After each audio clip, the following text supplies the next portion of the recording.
Clip number 403۔ اس clip میں آپ سورہ انفال کی آیت نمبر 25 سے 26 تک کی تلاوت، ترجمہ اور تفسیر قرآن صراط الجنان سماعت فرمائیں گے۔ بسم اللہ الرحمن الرحیم۔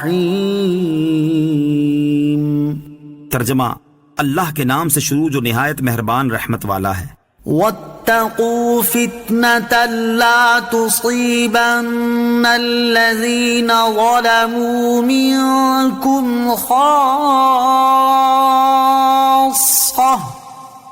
واعلموا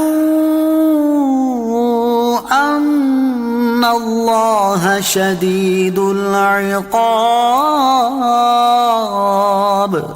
ترجمہ، اور اس فتنے سے ڈرتے رہو جو ہرگز تم میں خاص ظالموں کو ہی نہیں پہنچے گا، اور جان لو کہ اللہ سخت سزا دینے والا ہے۔ واتقوا فتنة،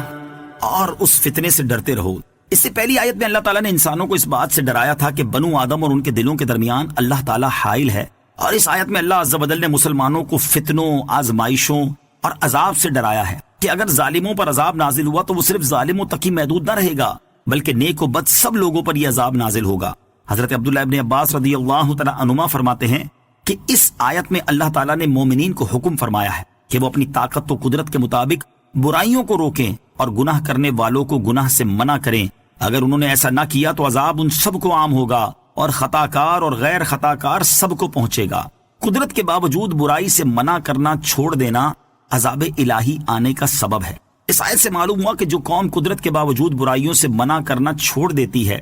اور لوگوں کو گناہوں سے نہیں روکتی تو وہ اپنے اس ترک فرض کی شامت میں مبتلا عذاب ہوتی ہے۔ کثیر احادیث میں بھی یہ چیز بیان کی گئی، ان میں سے 3 احادیث سماعت کیجیے۔ نمبر 1، سرکار علی وقار مدینے کے تاجدار صلی اللہ تعالی علیہ وآلہ وسلم نے ارشاد فرمایا، اللہ تعالیٰ مخصوص لوگوں کے عمل کی وجہ سے عذاب عام نہیں کرتا، جبکہ عام طور پر لوگ ایسا نہ کریں کہ ممنوعات کو اپنے درمیان ہوتا دیکھتے رہیں اور اس کے روکنے اور منع کرنے پر قادر ہونے کے باوجود اس سے نہ روکیں، نہ منع کریں۔ جب ایسا ہوتا ہے تو اللہ تعالیٰ عذاب میں عام و خاص سب کو مبتلا کر دیتا ہے۔ نمبر 2، حضرت جریر رضی اللہ تعالیٰ عنہ فرماتے ہیں، میں نے سرور کائنات صلی اللہ تعالیٰ علیہ وسلم کو ارشاد فرماتے ہوئے سنا کہ کسی قوم میں جو شخص گناہوں میں سرگرم ہو اور وہ لوگ قدرت کے باوجود اس کو نہ روکیں تو اللہ تعالیٰ مرنے سے پہلے انہیں عذاب میں مبتلا کر دیتا ہے۔ نمبر 3، حضرت عبداللہ ابن مسعود رضی اللہ تعالیٰ عنہ سے روایت ہے، تاجدار رسالت صلی اللہ تعالیٰ علیہ وسلم نے ارشاد فرمایا،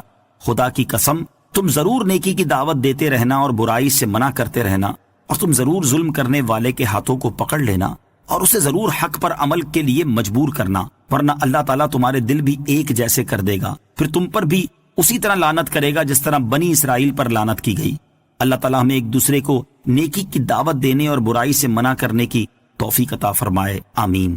واذکروا اذ انتم قلیل مستضعفون فی الارض تخافون ان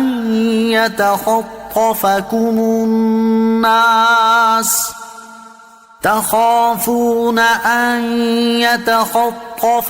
الناس فآواكم وأيدكم بنصره ورزقكم